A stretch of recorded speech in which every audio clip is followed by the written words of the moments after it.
Hi everyone, it's Katie, and it is New Year's Eve, and I thought it would be a really fun time to reflect on the tarot decks that really made a big impact on me this year. So these are the top 8 tarot decks that I found myself using, going back to, studying with, journaling with, just spending time with and enjoying spending time with this year, 2015. All of the details for these decks will be in the description box below, as always, including links to any other videos that I've done showing these decks. So in no particular order, let's get started. So one of the first decks I really enjoyed this year was the Osho Zen Tarot, and I actually did a little review on this deck a little while ago now, which I will link below. And this is the deck I have had for a while. In fact, I'm not quite sure whether I actually got it this year or last, but I definitely used it a lot at the beginning of the year. This is the deck that really, I guess, taught me how to read tarot. I'd been studying tarot, I think I've been studying tarot for a little over 2 years now, and working with the Rider-Waite was great, and I was able to do 1 card draws, and I knew what the cards meant, and I might do 3 card draws or maybe even 4 card draws, but I wasn't really able to read spreads.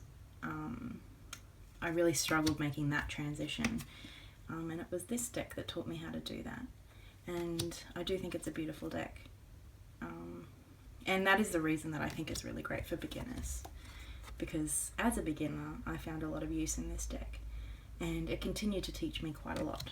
Along with the Osho Zen Tarot, I think the Stella Tarot really did a lot for me in terms of learning how to read spreads and read tarot and use tarot in a fluid and broad way.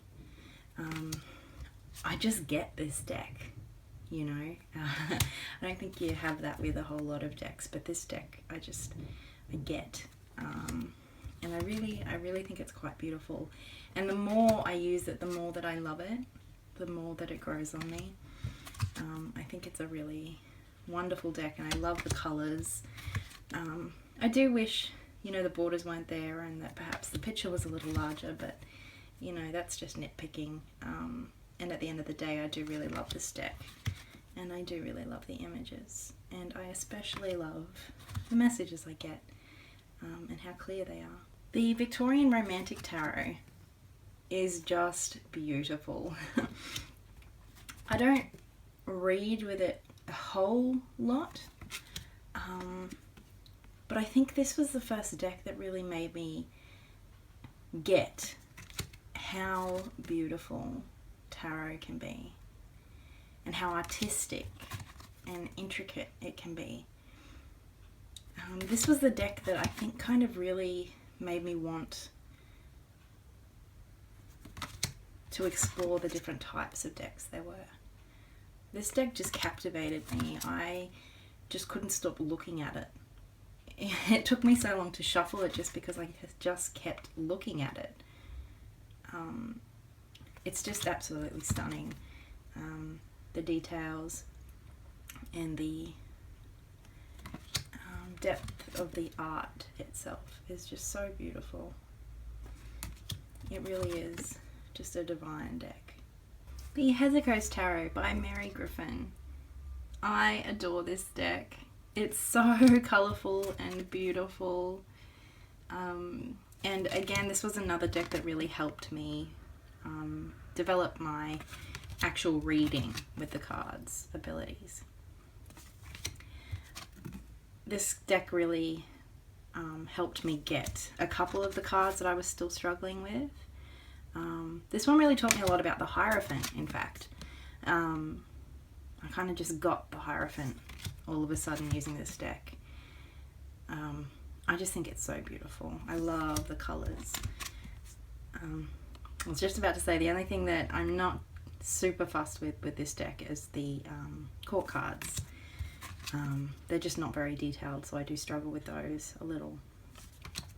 But the rest of the deck is just so beautiful and so whimsical and so fun. It's just a joy to use this deck.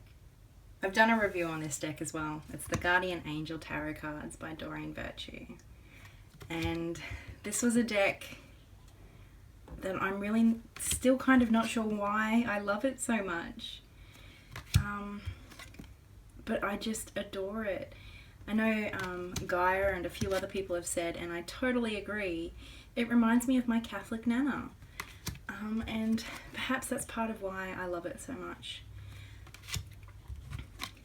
But I do find that I do get the messages of the tarot cards. Yes, they're gentle, yes, they're affirmative, yes, they're kind and nurturing, but the message is still there, and sometimes it's delivered in just the way that you need it. Because sometimes you do want to pull a tarot card, but maybe you do need some gentle Catholic Nana love, and that's what this deck gives me. So I still love this deck and I still use it. This is the Gill Tarot by Elizabeth Josephine Gill, and I spoke about this a little bit when I very first got it, and I said that, you know, I think this is the deck. You know, this is the deck that I'm going to use for the rest of my life. I just fell head over heels, madly in love with it, and that hasn't changed. I still think that this deck and I were just meant to be. I really, really love this deck. I do tend to like, you know, simple, kind of more cartoony, pencil-y artwork. A lot of the decks that I'm really finding myself drawn to are decks from the 90s. But, you know, the pip cards are they're not scenic pips. And there are keywords, and that's sort of stuff that perhaps I wouldn't have thought that I would have been really into. But for some reason, I just love it in this deck. I love everything about this deck, and it's really kind of opened me up more to the idea of keywords on tarot cards. And I've actually started really exploring some more decks that have keywords. Then it's either this or the Rider-Waite that I pick up. I love this card. It is simple, but that's part of its charm and part of its genius. And as I said, next to my Gill Tarot, my Rider-Waite, especially this edition, the Pamela Colman-Smith Commemorative set, or the Smith-Waite, it's also called. I really do love the Rider-Waite Smith deck. I do like the artwork.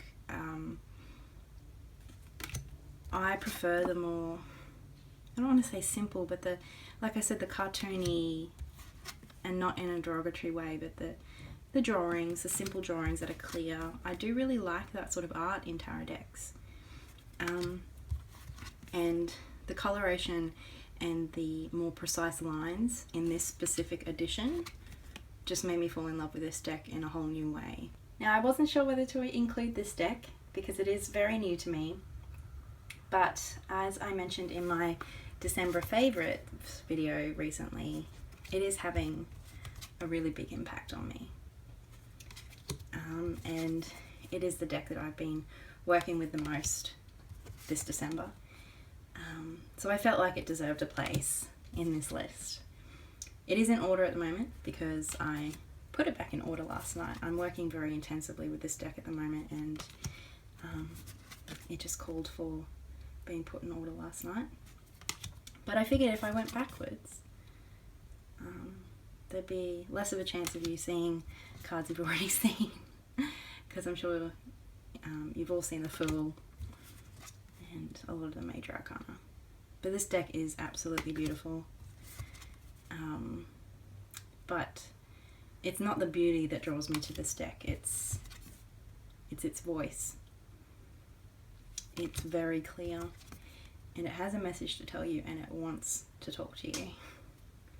And I'm having a lot of fun working with this deck. So these were the decks that really rocked my world in 2015. I'm sure that my working relationship with these decks is far from over. I have so much more to learn from these decks.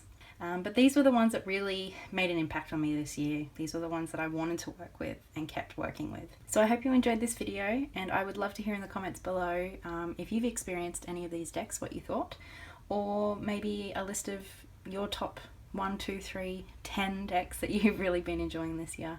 I'll talk to you all in the comments, and I will see you all again very soon. Much love, guys. Bye.